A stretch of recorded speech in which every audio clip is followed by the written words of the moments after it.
previous segment, we discussed how humans domesticated fire and thereby began to become more and more powerful.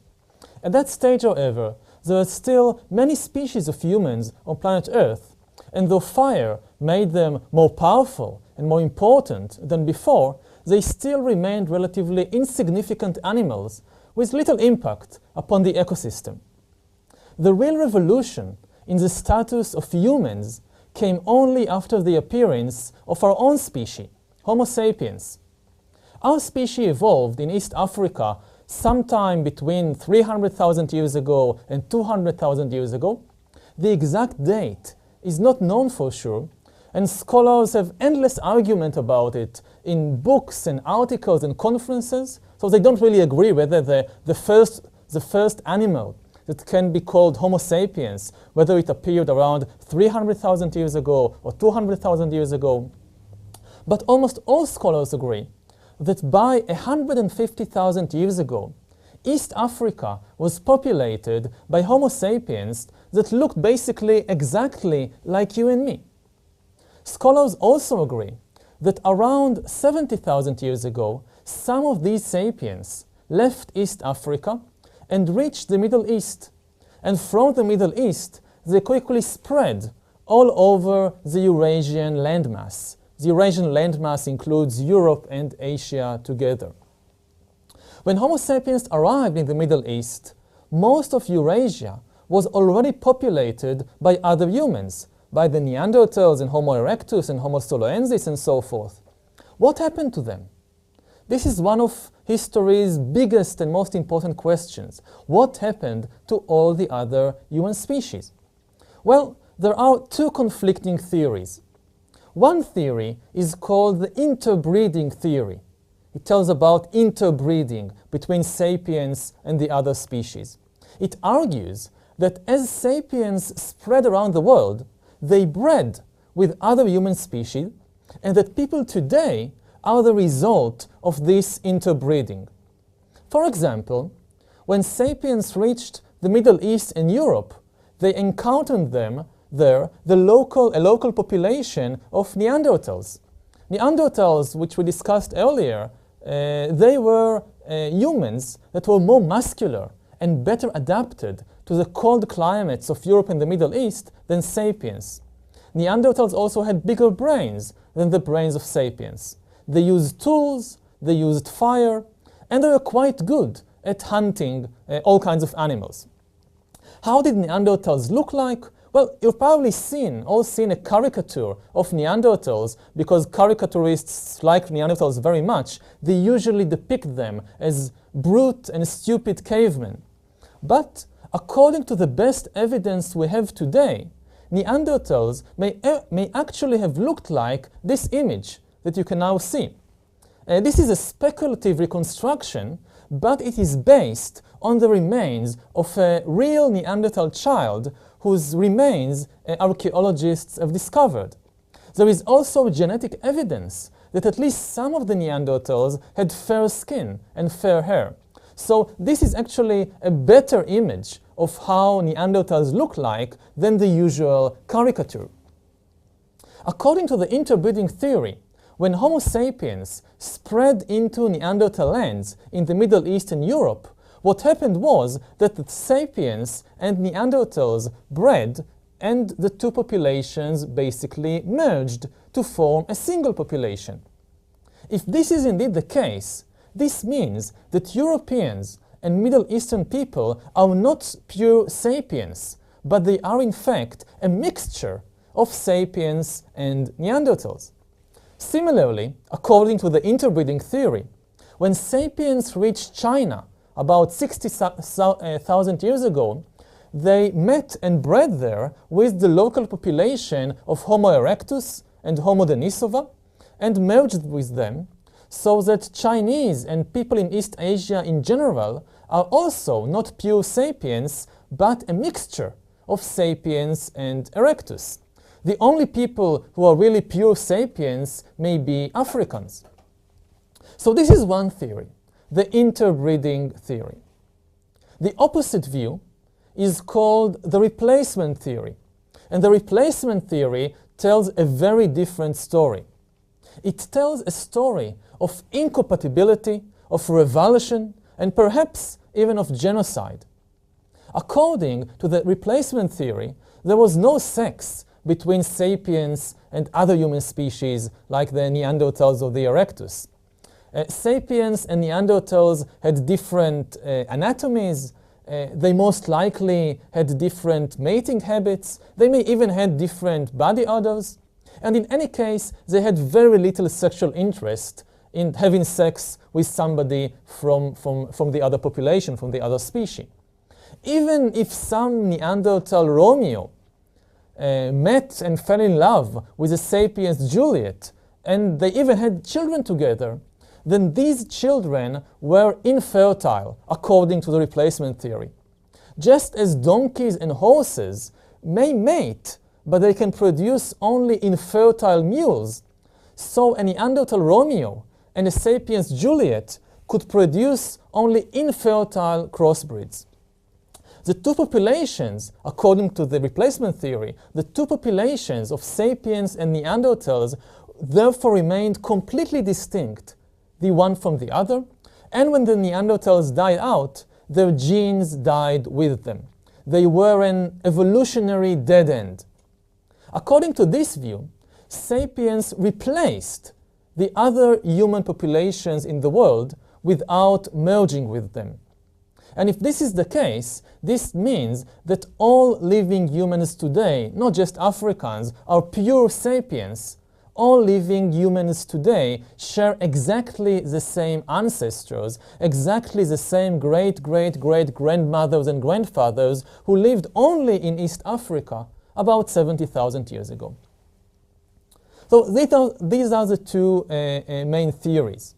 And the debate between these two theories is not only an academic debate, it also has very important political implications. From an evolutionary perspective, 70,000 years is a relatively short time. It is not enough time for important genetic changes to accumulate and to occur. So if the replacement theory is correct, and all humans today are the descendants of the same African ancestors from about 70,000 years ago, it means that all living humans today have roughly the same DNA, the same genetic baggage, and the same qualities that result from this genetic baggage. Racial distinctions between Africans and Europeans and Chinese and Aboriginal Australians, and therefore the differences between them are negligible if the replacement theory is correct. But if the interbreeding theory is correct, there might well be genetic differences between Africans, Europeans, Asians, and Aboriginal Australians that go back hundreds of thousands of years. For example, Chinese might have unique Erectus genes that Europeans and Africans don't have. Europeans might have unique Neanderthal genes that evolved for hundreds of thousands of years and that Chinese and Africans don't have. If this is true, it means that there might be significant differences between different populations of humans today, differences not only in physical qualities, but also in mental and psychological qualities, and this is obviously political dynamite. It's a very, very problematic notion that there might be these deep genetic differences between different populations of humans today. In recent decades, the replacement theory was the common wisdom in the field. First of all, because it had firmer archaeological backing, but also because it was more politically correct. The idea that there are deep genetic differences between different human populations is so frightening that people and scientists didn't want to go there, so they preferred the replacement theory.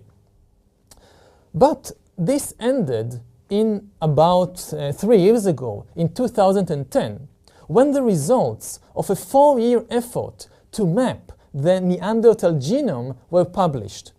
Over the last decade or so, geneticists were able to collect enough intact Neanderthal DNA from all kinds of fossilized bones in order to map the entire Neanderthal genome.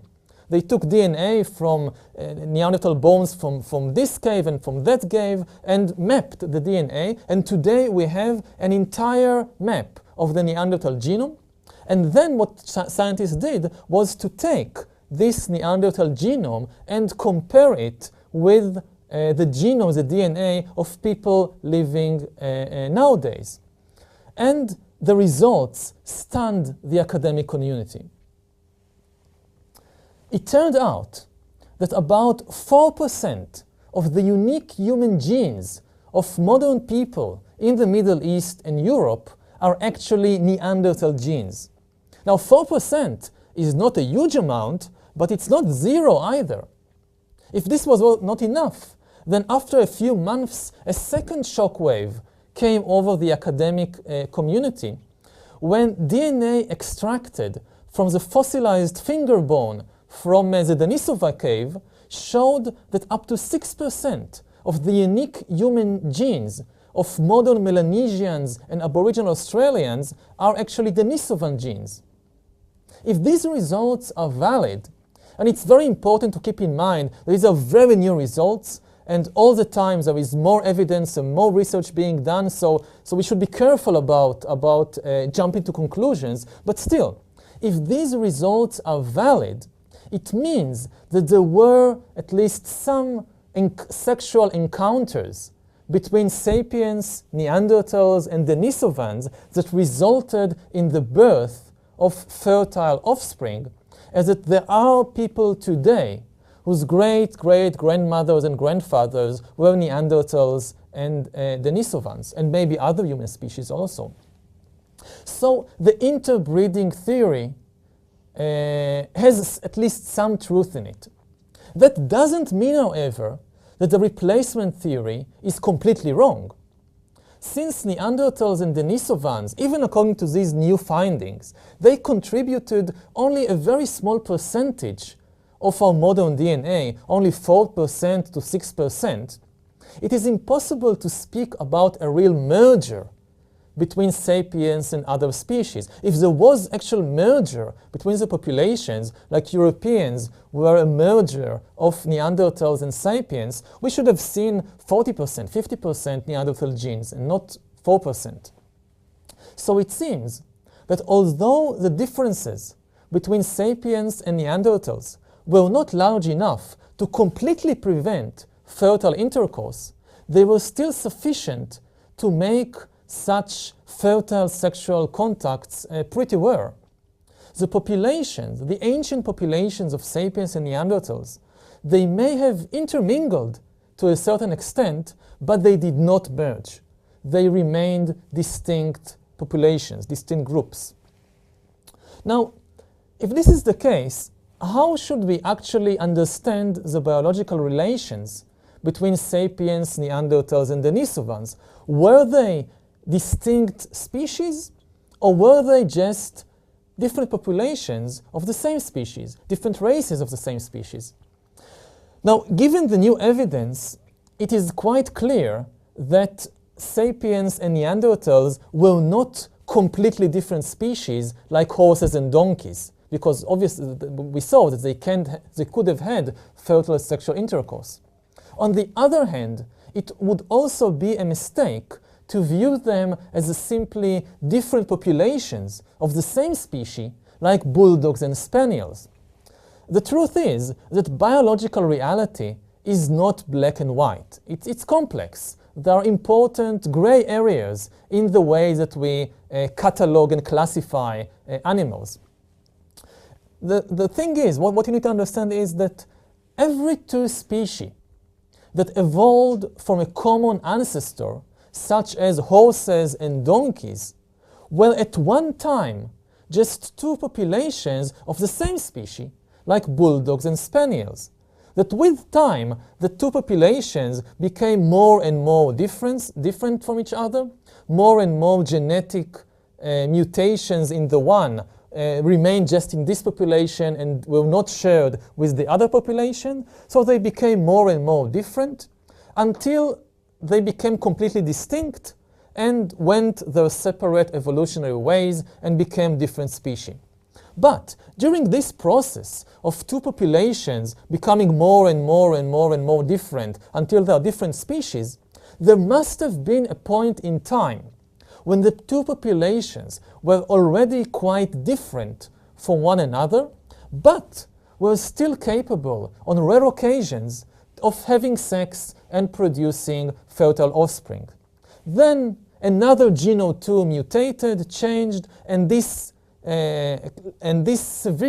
cut the last connection between the populations, and they became completely distinct. It seems that about 50,000 years ago, sapiens, Neanderthals, and Denisovans were exactly at that borderline point. As we shall see in the next lesson, 50,000 years ago, sapiens were already very different from Neanderthals and from Denisovans, not only in their genetic code and physical traits, but more importantly, they were already different, very different, in their cognitive abilities and in their social abilities. Yet, it was still just possible, on rare occasions, for a sapiens and a Neanderthal to have children together. So the two populations did not merge, but a few Neanderthal genes and a few Denisovan genes did make it onto the sapiens DNA. This is actually a pretty unsettling thought, and some people may say a pretty thrilling thought, that at least at one point in the past, sapiens, just like you and me, could have sex with an animal from a completely different, or from a different species, or from an almost different species, and not only have sex with an animal from a different species, but actually produce and raise children together with an animal from a different species.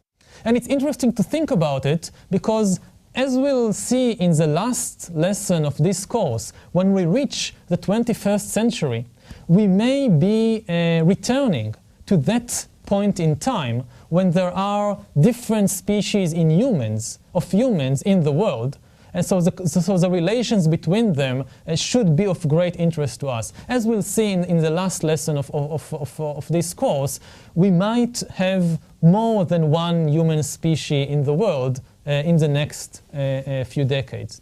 But going back tens of thousands of years ago, we still have one important question to answer.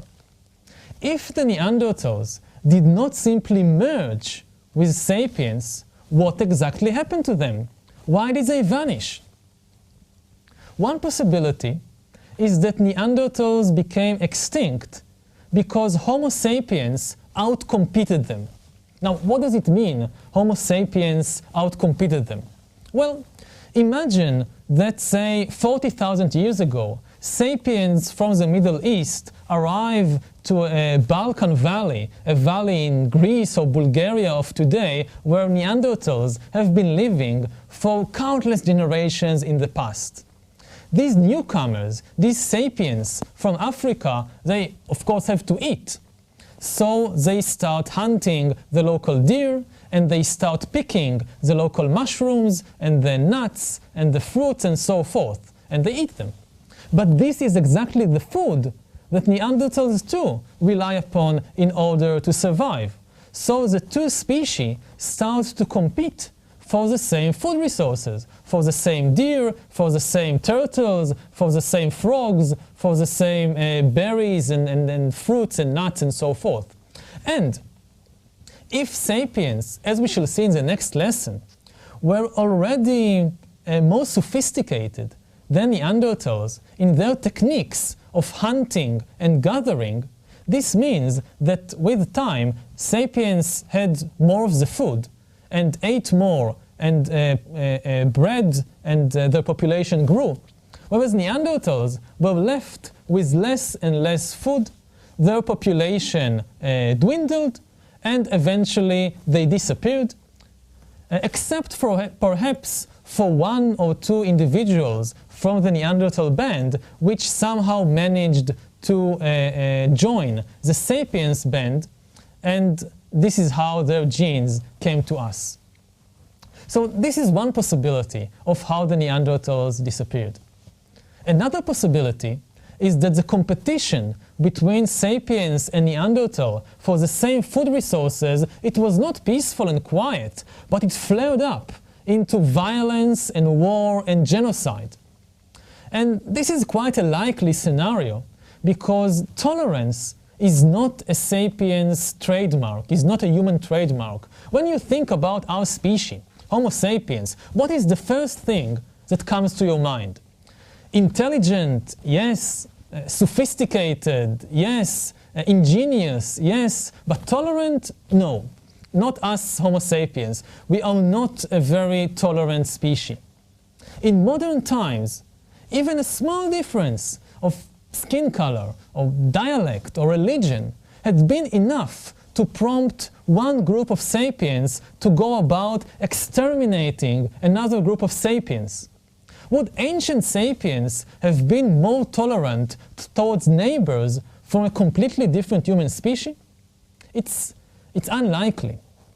It may well be, therefore, that when sapiens encountered Neanderthals about 40,000–50,000 years ago, the result was the first and the most significant ethnic cleansing campaign in history. Now, we don't know for sure which of these possibilities is correct, and in all likelihood, it didn't happen the same way in all the areas. In some areas, sapiens may have outcompeted the Neanderthals without using any violence.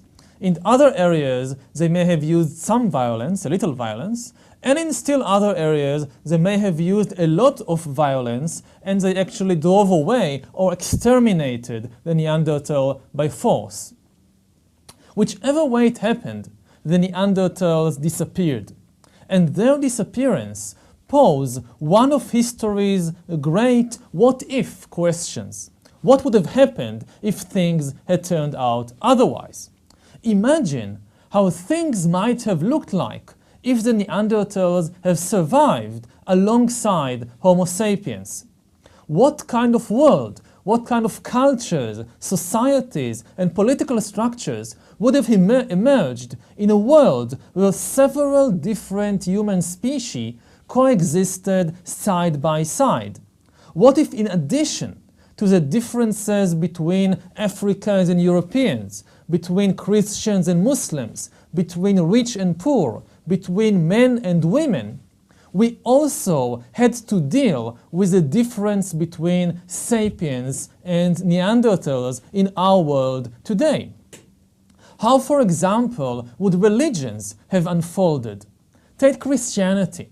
Would Christianity have taught that Jesus died for the sins of all humans, including the Neanderthals, or only for the sins of sapiens? What about heaven and hell? Would heaven and hell have been open to Neanderthals or only to sapiens? If you say were a good Neanderthal, you went to heaven along with the sapiens, and if you were an evil Neanderthal, a naughty Neanderthal, you went to hell alongside the wicked sapiens? Or the monotheist religions such as Christianity would have told us that no, Neanderthals don't have souls, and when they die, they just disappear. Nothing happened to them. What about modern politics? How do politics have developed? Could Neanderthals, for example, get the vote to parliament? Could they form parties? Would the American Declaration of Independence say that we hold these truths to be self-evident, that all members of the genus Homo are created equal? Or would it have reserved human rights only for sapiens and not for other human species? Would Karl Marx have urged workers of all species to unite, or only workers of the Homo sapiens species? There is a lot to think about here. This is why the disappearance of the Neanderthals was one of the most important events in history. It changed everything. It changed the way that sapiens understand themselves, their place in the world, and their relations to all the other animals. It changed religion, society, and politics.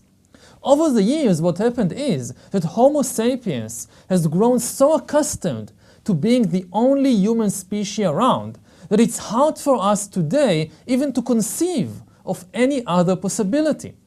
The lack of brothers and sisters makes it very easy for us to imagine that we are the epitome of creation and that there is a gap separating us from all the rest of the animal kingdom. When Charles Darwin in the 19th century indicated that Homo sapiens was actually just another kind of animal, people were outraged. Even today, many people, even most people around the world, refuse to believe it, that sapiens is just one more kind of animals that evolved maybe in a slightly different way, but still, it's not so different from the other animals. Had the Neanderthals survived alongside us, would we still imagine ourselves to be a very unique creature separated from the rest of the animal kingdom? Perhaps this is exactly why our ancestors wiped out the Neanderthals and the other human species.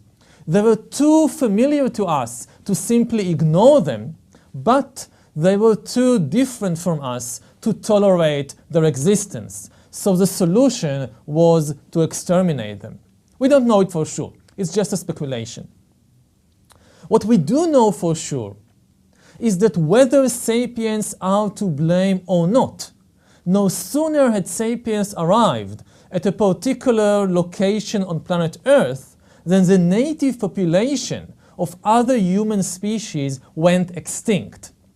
The last remains of Homo soloensis in the island of Java are dated to about 50,000 years ago, just when Homo sapiens arrived at Java. Homo denisova disappeared shortly thereafter, about 40,000 years ago. The Neanderthals disappeared about 30,000 years ago. And the last dwarves vanished from Flores Island about 12,000 years ago. They left behind these various human species. They left behind some bones, some stone tools, a few genes in our DNA, and a lot of unanswered questions. And they also left behind us, Homo sapiens, the last surviving human species. What was the sapiens' secret of success, the secret of success of our particular species? How did we manage to spread and settle so rapidly over the entire planet in all kinds of ecologically different habitats?